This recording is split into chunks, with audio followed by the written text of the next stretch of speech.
Direction à présent la République démocratique du Congo. L'état de siège est entré en vigueur au Nord Kivu et en Ituri, deux provinces meurtries par les violences armées et les attaques récurrentes de rebelles. Cet état de siège est une expérience inédite pour tenter de ramener la paix. Les forces de sécurité sont censées prendre le pouvoir à tous les échelons administratifs. Deux ordonnances présidentielles ont été lues mardi à la radio et les télévisions nationales. Elles plaçaient le général Johnny Luboya Nkashama à la tête du Nord Kivu et le général Constant Ndima en Ituri. Mais aujourd'hui, c'est officiel, Sonia Rollet, il y a eu une inversion des noms.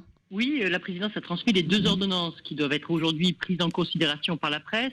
Sur ces documents, il est bien stipulé que le général Luboya Nkashama et que le commissaire divisionnaire Benjamin Alonga Boni sont nommés dans la province de l'Ituri, alors que le général Constant Ndima et le commissaire divisionnaire Romy Ekuka Lipopo sont eux nommés au Nord Kivu. Hier matin déjà, une source officielle avait expliqué l'inversion à RFI et promettait une annonce officielle sur la RTNC, mais finalement rien.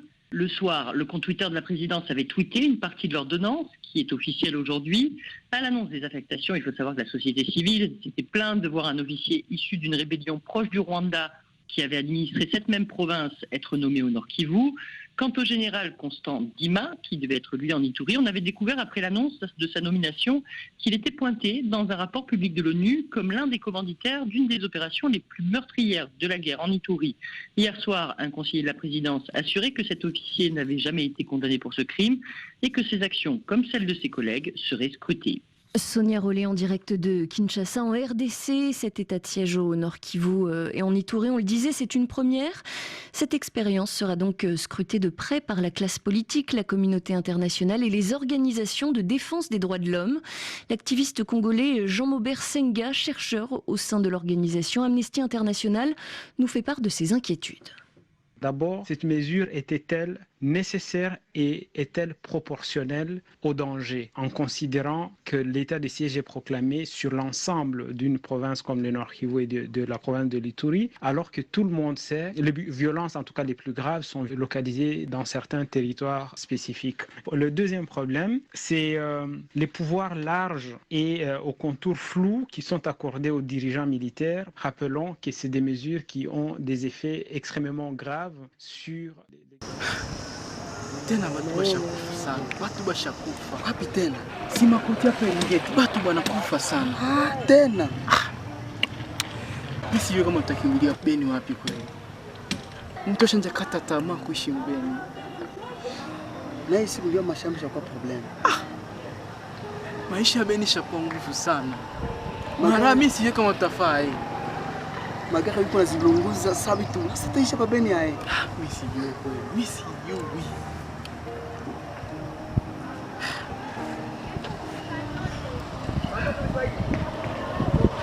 Marai maisha ya Beni sijui kama itatufikisha wapi.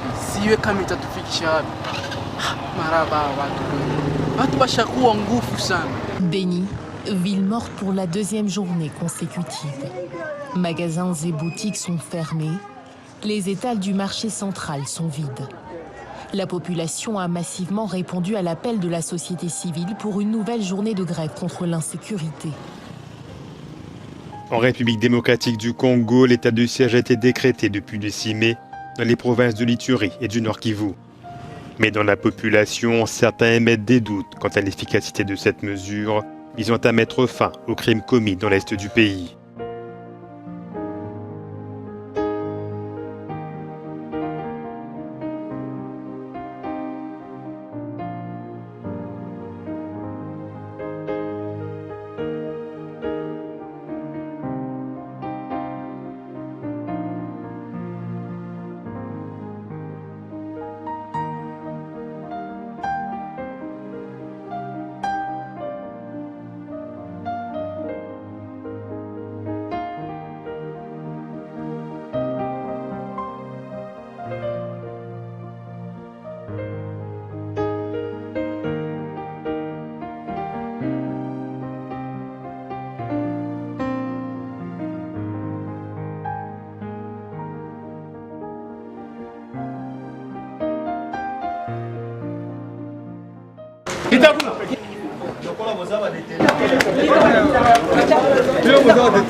Manifestant wana tokangi bango kuna. Tokangi bango? Ah. Okay, moi bakota na kasho ezate sa nini sa kusamba bakota na nini.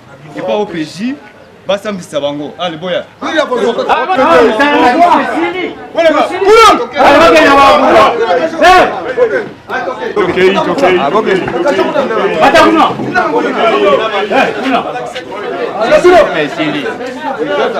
Karibu kwanza kwetu la polisi. Polisi ni institution yenye na pasha wapokea yenye mnapingana na sheria. Mnafika hapa mnajua maana mnafika. Ndio tunajua sasa, hatutaki etat de siege. Etat de siege iisha. Etat de siege meongeza vamwizi karte, ndio tunafaa hivi vyote juu ya hiyo. Etat de siege kisa vamwizi katika karte zote watu waliko na lala. Sasa watu wanapigania, mnapigania inji, wange tu wanawabeba, wanatubebea sur base de quoi? Atujue kisa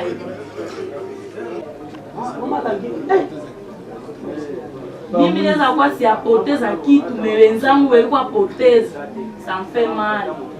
Quartier tu hatulale tuba mwizi tosha watu mingi sana, mtonye isha tutia mu mafikiri sana. Papa mpeshi kunaua watu wa mingi sana, wanaua watu hamuone etat de siege hatuna maana yake. Afadhali tuko na wale watu wale wa autorite wa zamani. Kwa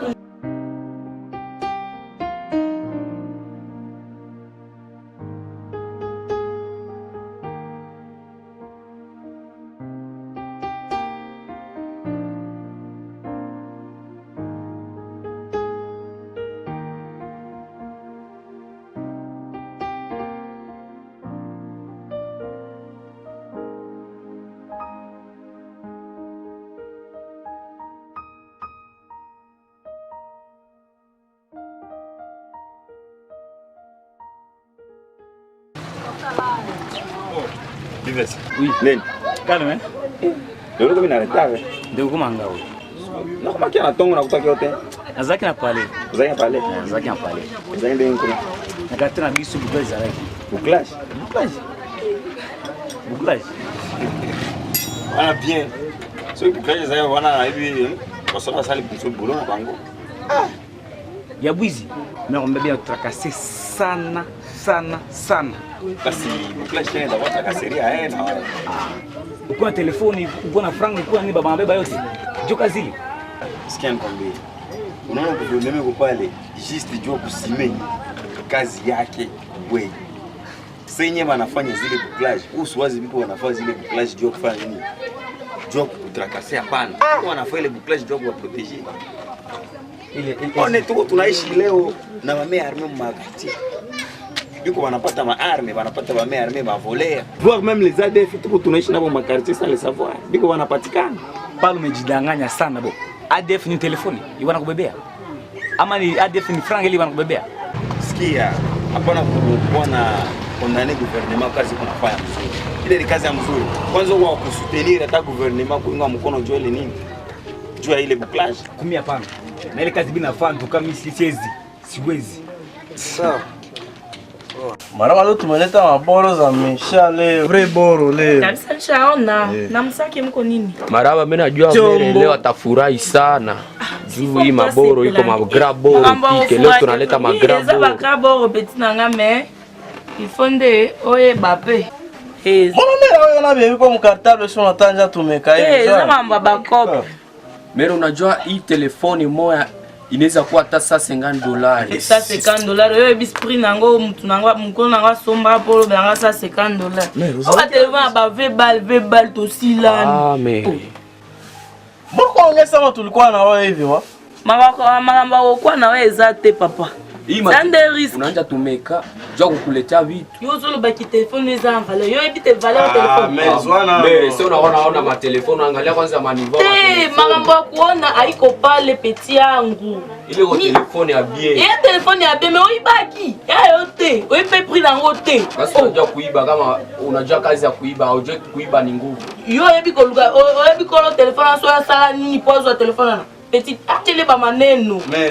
Moi motoko. Non grâce, c'est pas ça master. Il faut péter au canande. Pour péter ba risque, après on risque ba vie en rapport à bombe à l'autre côté. Ah, péter. On s'arrête à ma vraie boro, on est un vrai boro, ba écran.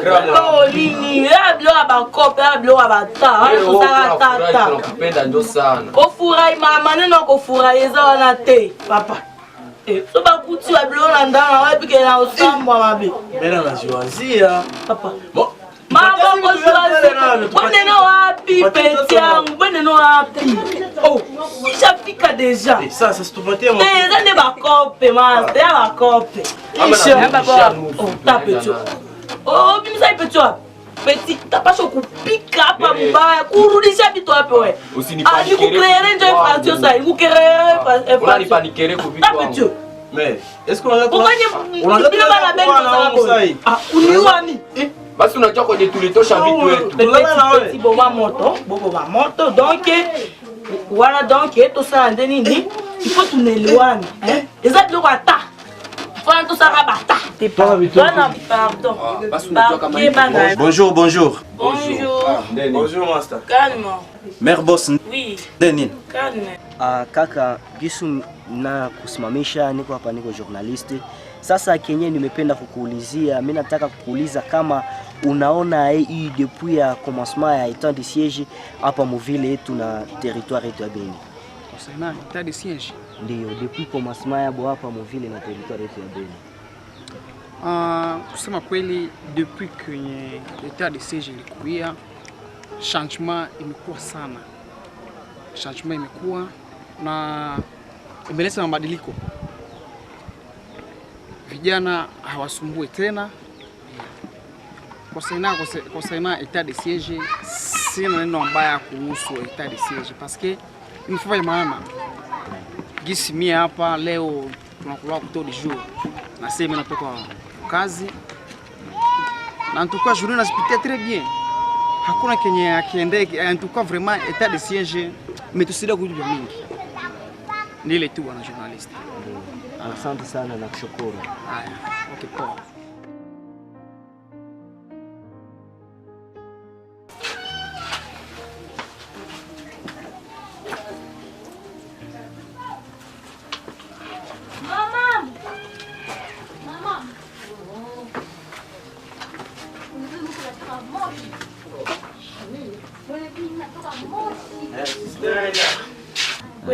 Nous avons tant d'émissions et puis on attend ça. Mais on dit on est chez Kavis. Niko même aussi. Mwazo shairi. Hapana. Nilikuwa tu hapa tu, mais si voyager kwa. Mais nani manqué vraiment. Hata shinda hapa mbele uko wapi? Ah. Tuko na maoccupation zetu. Ne peut pas impoli. Ba impoli kwa. Si tumalizie vyetu sisi twende. C'est quoi? Aboro etu ile. Tosala kaba système, kobanga te seul kaba système tout ça. No basi la vie ça. Bon, c'est toi là bon. Ça va, to lukana kaka. Seul kaba système yana. Kodi ya mboka ya.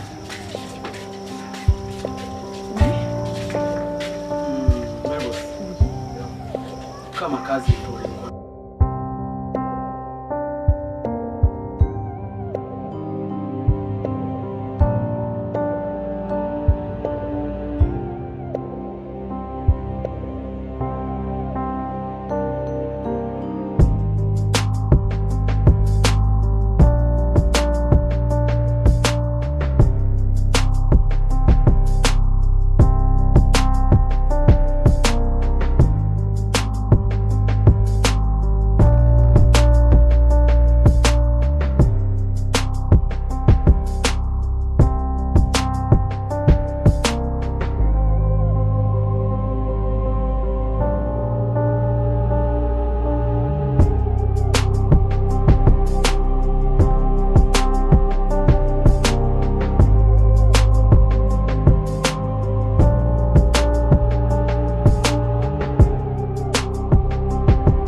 Uonekane tena. Huko kuna shinda wapi kwanza?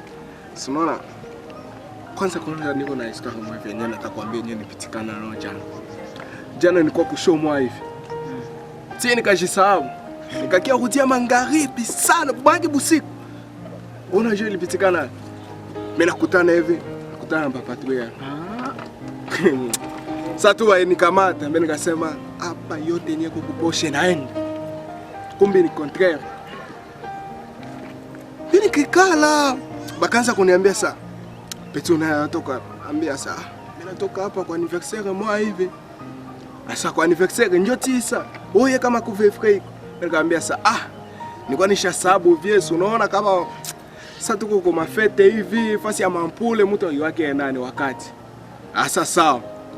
Onesha karte yako. Nikatosha karte nikabonesha.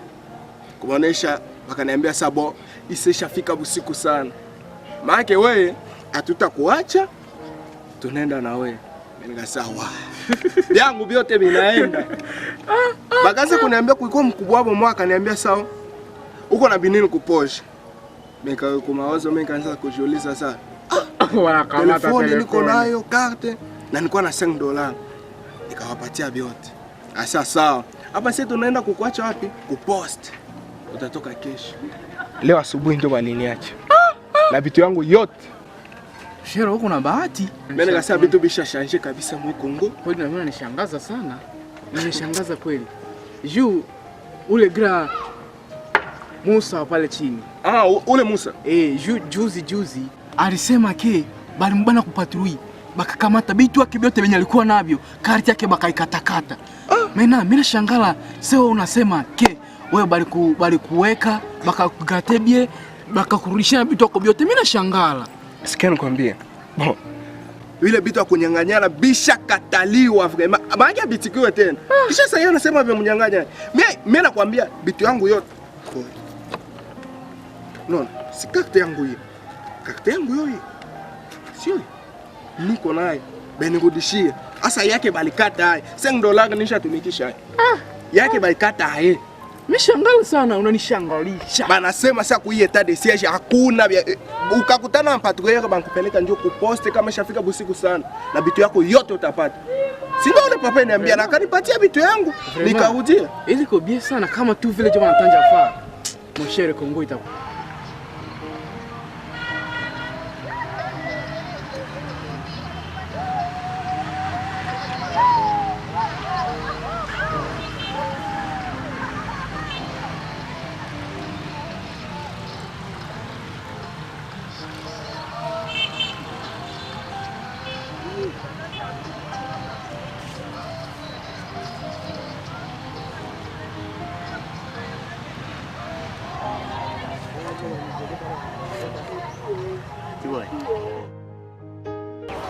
Nishafika deja. Ewana zia nakuta tena huko jue akwake ponctuel kabisa kwa maneno yako. Nishafika. Bon. Mimi nafurahi sana na hii mission inaomba tunaifanya mbio sana. Tunaifanya mbio sana parce que ni mission yetu tuko naomba kesho. Kumbe iko deja ishakuwa accompli. Sawa. Na hiki kitu nimekileta jikaze ukuwe trop prudent. Juu kitu ni kitu kenye nawe kinaweza kumaliza. Sawa?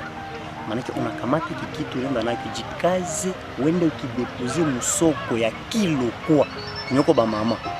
Pale njoo banasema maki yuko na bezo pale njoo kwende uiweke. Sawa?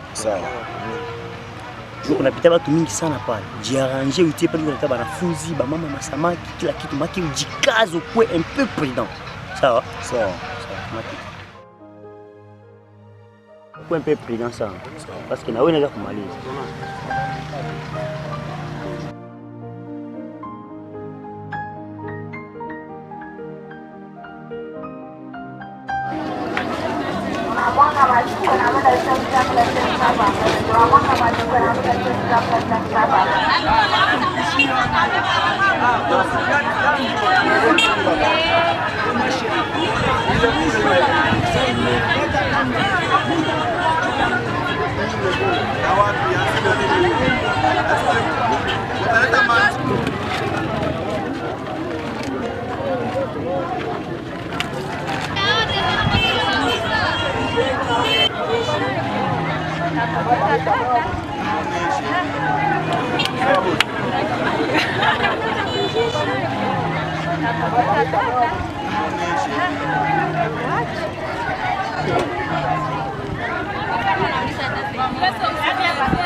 Salut Dad. Salut. Si na mimi napenda kwani shote mai. Utakachukua tu kwa eneo. Hapo tutachukua mimi naanze maliza.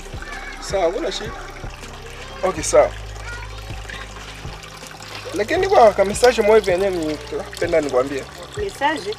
Ya nani? Concernant tout gouvernement yetu. Inasema? Bon, en fait, du gouvernement yetu tunaona depuis état de siège kuye. Ona kwanza vitu vinaanza changer un peu. Changer aitu. Concernant babandi, ya vile bame armée. Tunaona dernièrement hapa kamata babandi baka présenter hapa kunani? Corrompre. Unaona ile yote mimi niko yake. Aba jobi kwa nafanya kazi. Pale kumekuwa kazi. Ndio pale kumekuwa kazi. Yo. Pole sana, mimi kuna keniko naona.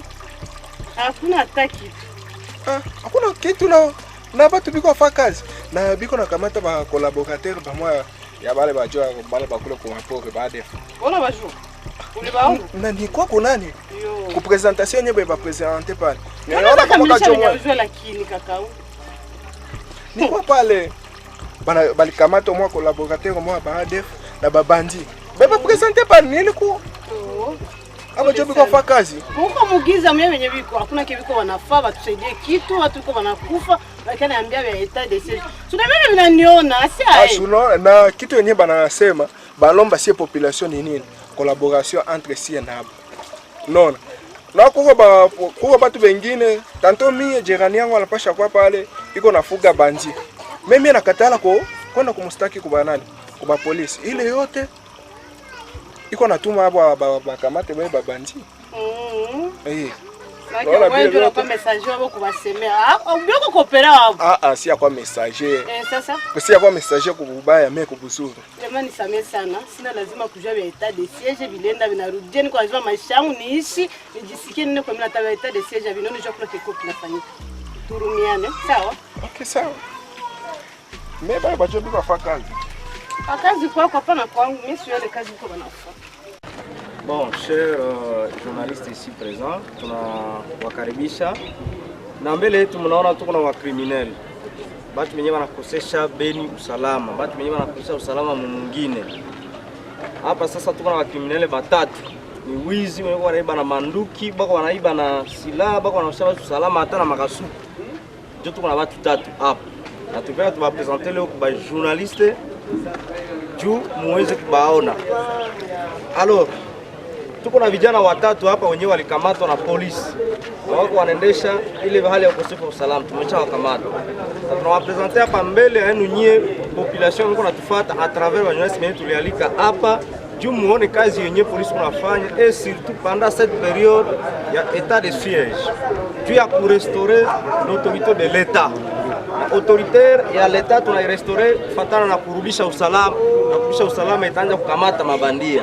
Na ndio tumekamata hao bandia watatu. Tuko pia na mabandia wenyewe wako wanatukosesha usalama hata mteritoire.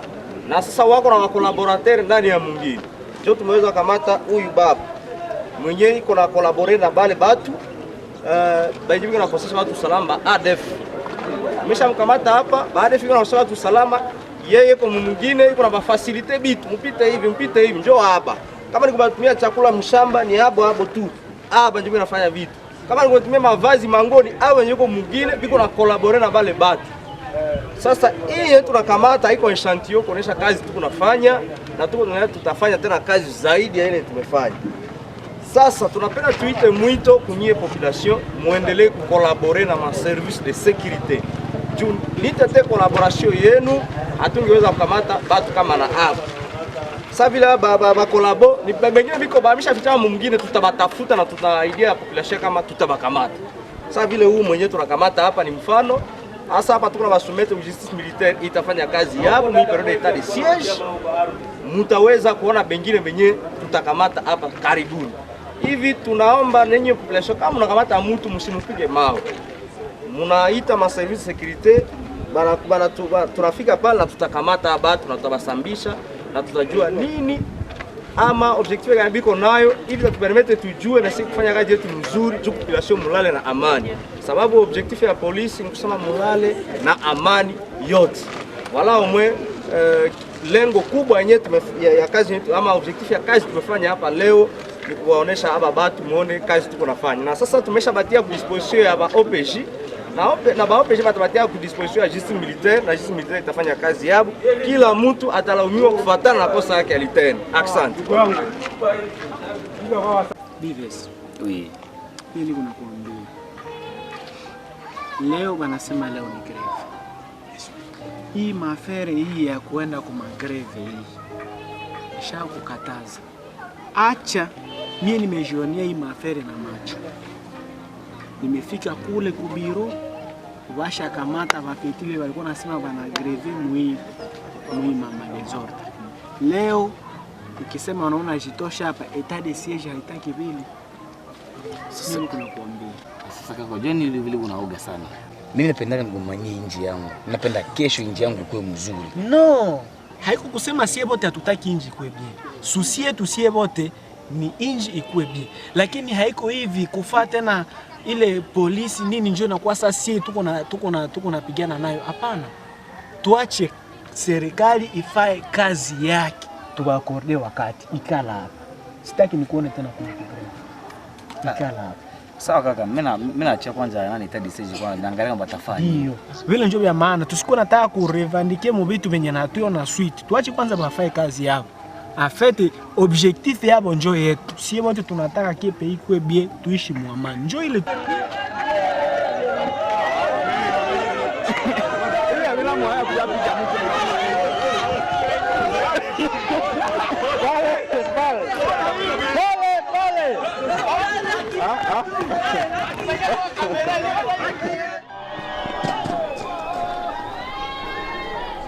bakubaka bila kwana.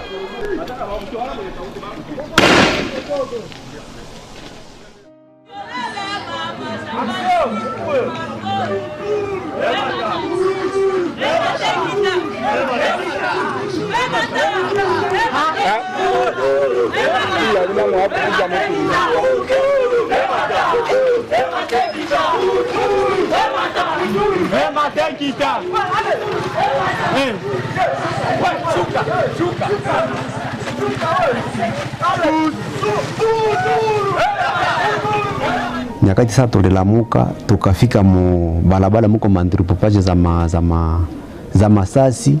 Mungu alitusaidia tukapata wakati tukakuya salimia penye balala ku garde. Nyakati sasa nilifika ku hospitali mara moja babulisa bakaanza onekana walishapiga watu masasi. Nyakati sasa tulipokea watu kwanza ine kwesta. Nyakati sasa tulibatunja tukaona mwingine mara moja akakufa.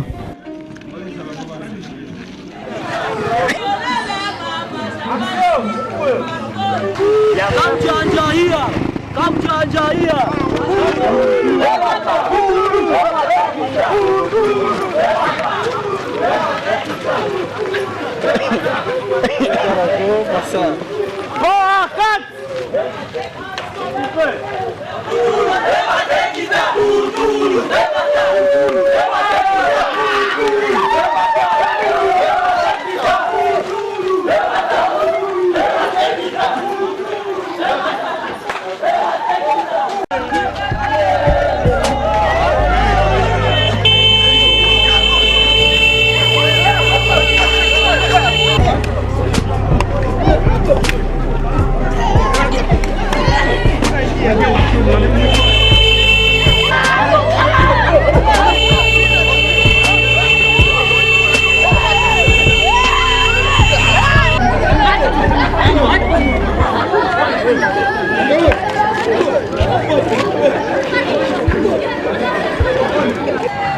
Sikia nikwambie.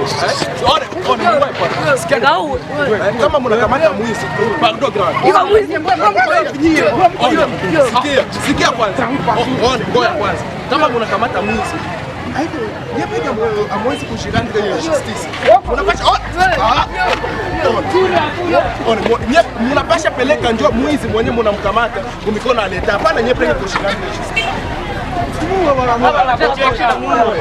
Hapana, wewe wacha nishukie peke yake mwafuatilie yake ndio maana wanawachaka. Mimi mkambana mnampeleka kwa polisi batamfunga na mkimfuatilia. Hapana klani kama mwizi. Sikia ni bandi ona. Ona gisi mshacha nako katakufa. Alo.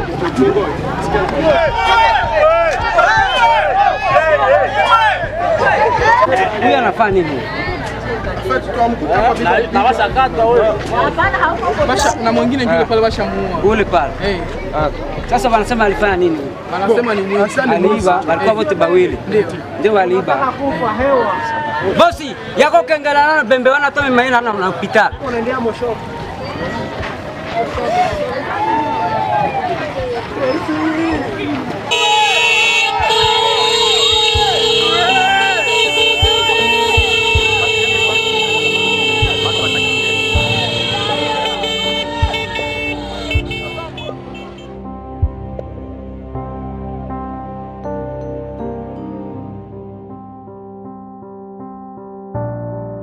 Halo, mimi nashangala kuona kwa Canal Plus wanasema ke banaongeza tena ba deputy tu banasinya kwa kuongeza tena prolongation na etat de siege. Kakangu ni vya kiroho. Hata juzi hapa banatuletea ba Uganda. Si tunajua ba Uganda ndio venye biko kule mfo. Biko natupigania vita. Bonjo tena banatuletea nabo batingilie mshamba kule batuye tena bana. Uganda anapiga Uganda mwenzake. Itawezekana? Ni vya kiroho. Tunaona kwenye maneno Kongo naendaki na igraanguka njoo. Alors ni vitu wenye ifo kuchunguza sana. Manake sana nimba kuchunguza. Ifo kuchunguza. Kongo ni yetu. Alors etat de siege banangia banatuvunjia vitu. Okay. Na kule tunatokea ni haya. Okay. Vraiment unatukuta watu kuongelea vitu anani. Etat de siege kama hivi biko na turezoner ndio ku Kongo. Kutudunga tu, kupenda kutuharibishia, kuumba watu vraiment. Kongo mtu akiendelea kasha tutesa sana kabisa. Kuanzia maneno ya Kongo. Etat de siege na kina dunga vitu yote. Si tunajua kisi ba Uganda ndio biko kule Kongo. Ni kitu kia kushangaza tena hapo ndio wanatuletea. Uganda akiwa Uganda mmoja. Atawezekana kabisa. Hata siku moja itawezekana. Haiwezi wezekana. Gouvernement najua le pourquoi.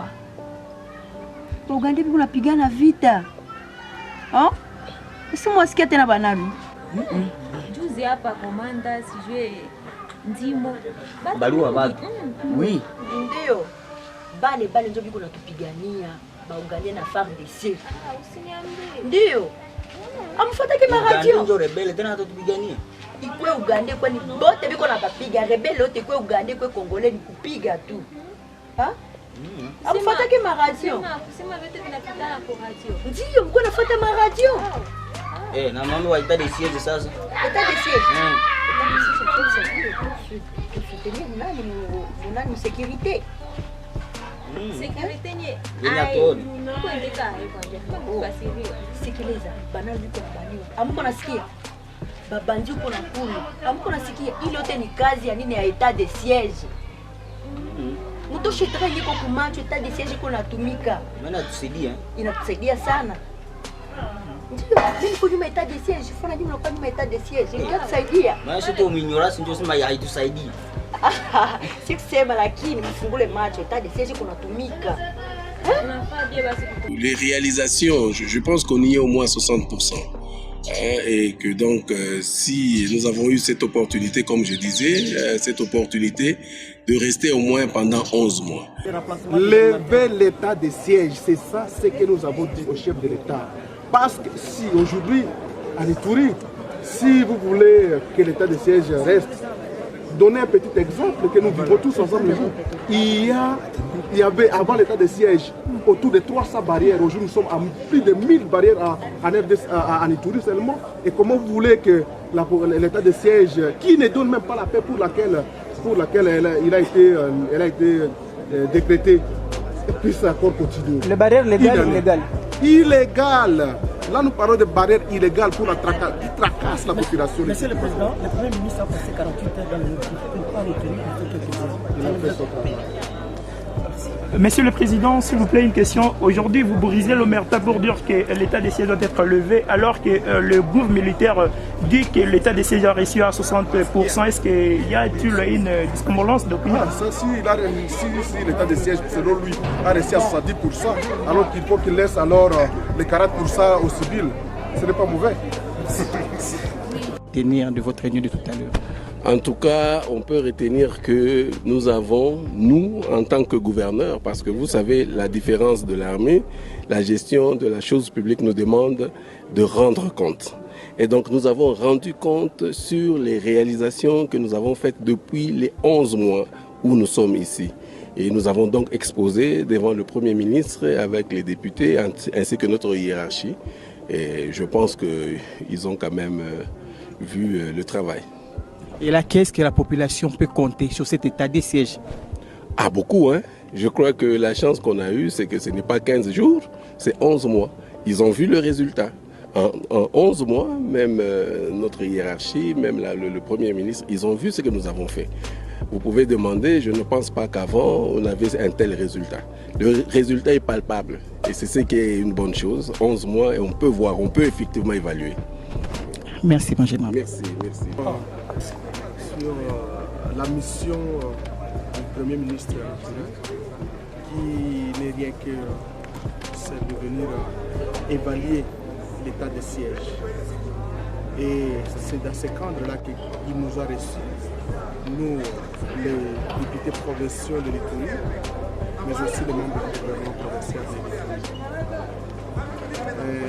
L'essentiel de notre discussion avec le chef de l'État, c'était de nous dire et montrer clairement que la population iturienne est fatiguée et déçue du résultat de l'état de siège et qui ne sert à rien de retenir l'état de siège jusque-là.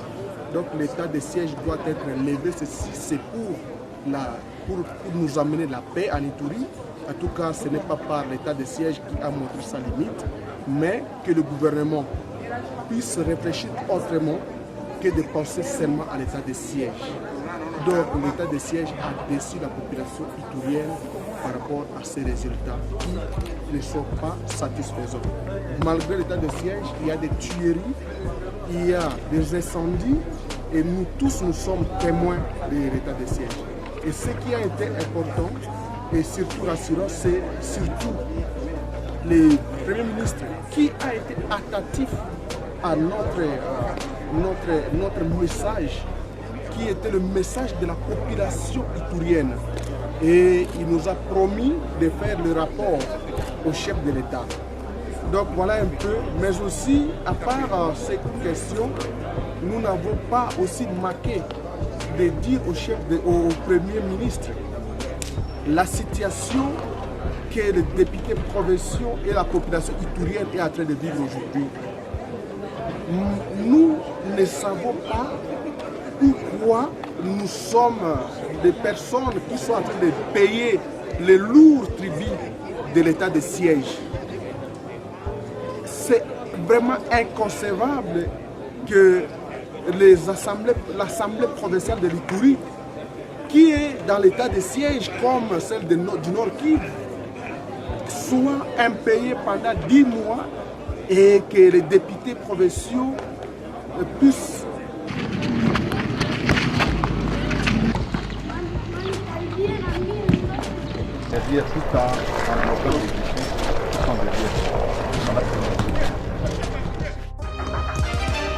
Je ne peux pas dire que je suis satisfait de l'état des sièges.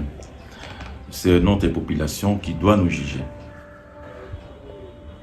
Est-ce que vous pouvez nous dire aujourd'hui que l'armée a tout en main pour pouvoir avoir un objectif positif à la mission qui lui a été assignée par ces dispositions spéciales. L'armée aujourd'hui contrôle la situation sur le terrain opérationnel. Nous, au niveau de la province du Nord Kivu, du point de vue opération, nous avons 2 secteurs opérationnels. Dans le Grand Nord, qui couvre le territoire de Béni. Les opérations conjointes UPDF-FARDC évoluent très bien sur le terrain. Vous me voyez, je suis sur le terrain, ici en pleine forêt, au parc national de Virunga, là où nous avons mis notre état-major momentanément, état-major mixte UPDF-FARDC. Nous sommes en train de travailler en présence de 2 généraux que vous voyez, le général Koutela Colinto-Bertin, qui est le commandant secteur opérationnel, et le général-major de division, qui est un commandant côté UPDF. Nous avons commencé à pilonner depuis la nuit avec l'aviation de nos amis UPDF, et aujourd'hui matin, nous avons commencé à utiliser l'artillerie, et voilà pourquoi il est temps de dire à notre population de ne pas paniquer, parce que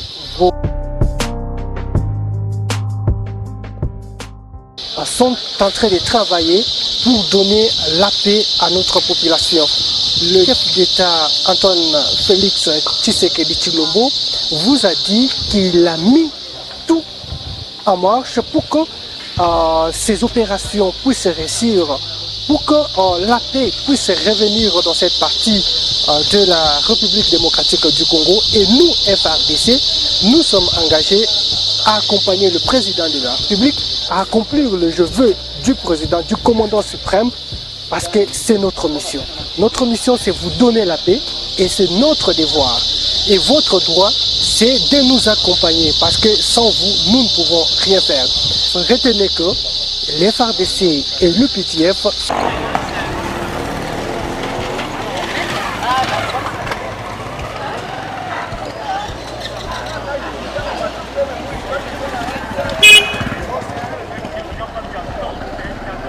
message yenye tunapenda tubambie concernant na les autorités de l'état de siège juu ya visi tushaanza kuwa na gérant de justice ici peke. Non, ile ku gérant de justice ici peke haiko mzee. Unapasha kamata mwizi wewe peke unapenda umuo. Na kuko batu benye biko na sikile kashi. Sio na kamata ya mwizi unapasha kumpeleka unanipigiwa la polisi. Wanaona gisi ya kumshishe bali ya kumuua. Ile ndio yenyewe nikapenda nibambie na concernant ya collaboration entre ces populations na autorité. Sio hasa kama nyie unapasha sema nini kama mko na masuggestion concernant bien nataka kubambia. Ile objectif yenye état de siège konayo ndio yenye na sie population tuko nayo. Alors aussi kutakuwa question mnaweza pose concernant état de siège ama via concernant kazi ya état de siège kunafaa, basi unauliza kama unasaidiana. Unaweza uliza question yako. Maintenant la question pour cet état de siège. Unajua keno depuis état de siège mfikia hapa hakuna vitu vyenye shati fanizia. Depuis état de siège mfika d'ailleurs nani inakuwa mingi sana. Bandi inakuwa mingi. Unajua keno ile siku yenyewe tulifanya nao greve ya kuanzia 3h mpaka 9h. Ile siku unajua kwa sababu tunapunguza ubandi na unaona keno état de siège haina maana. Nimesikia ile comme question kuna via concernant état de siège. Lakini iko kitu ya compréhension kuelewana. Parce que objectif yenye si population tuko nayo, objectif yenye état de siège nayo. Alors tuko na kamata mavie ni pour que tuweze kusaidiana na ile état de siège. Sibo tuko na objectif moya ya amani, mukaya sie tuishi na amani. Alors gisi unaleta ile mchango wako na ngeko kwa manani kidogo mais en tout cas quand même merci.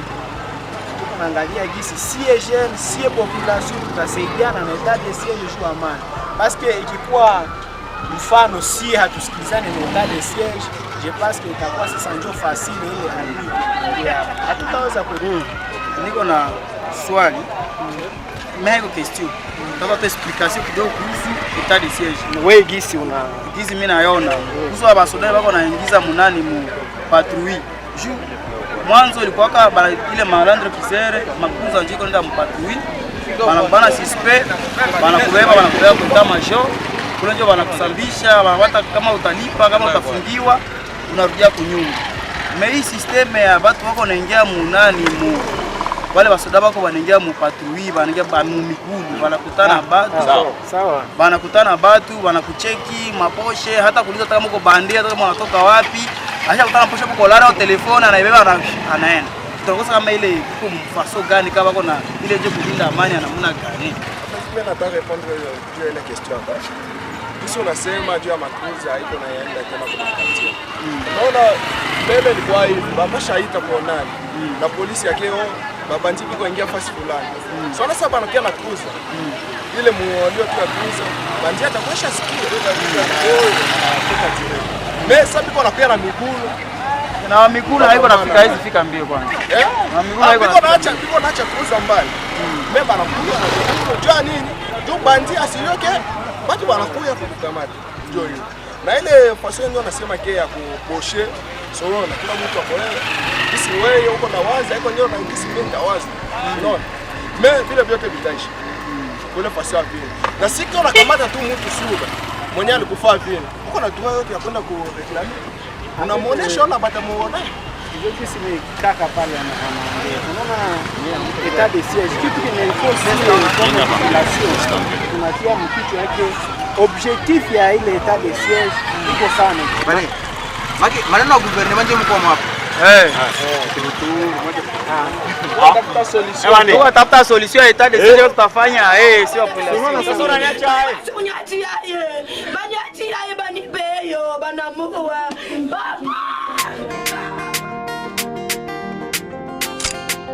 Mwache kuwa tunachoka kufisha, mwache kuiba tunateswa sana. Bana viole ba mama, baningisha boka mbantu. Busubuhi tulamuke mikanda mubalabala ni fashi yote. Bushiku tuko na kuya moneshe babibi yenu banawe mai bien. Tukimbie wapi siye kiloko yenyewe pa kuipata shida. Mshimulekeshe na mwe utatumaliza na mwe. Tuko pamoja na mwe mkufanya bibaya utapata nini? Kirio ukukulekesha babangi bana bomoneana. Bana uwa popopo babe bata makuta batoke bende. No uchinja bantu bushiku sania. Mwetu bande na kona pawa mujo wajwa na joa bushiku bukingia tengiria na atafule. Écoute ça bien, toi qui fais couler les larmes, tu fais pleurer nos âmes en utilisant des armes sur un peuple sans défense et non armé, ton semblable. Mungu wako mbingu wako na kuona. Notre kose jise tokolonga bosanga na bino mawa po nini bozo viole ba mama lokola bozanga ba mama bozo kinape batoto lokola bozanga na bino batoto po nini pasi ya boye po nini kaka biso qui tu par l'épée te rira malepe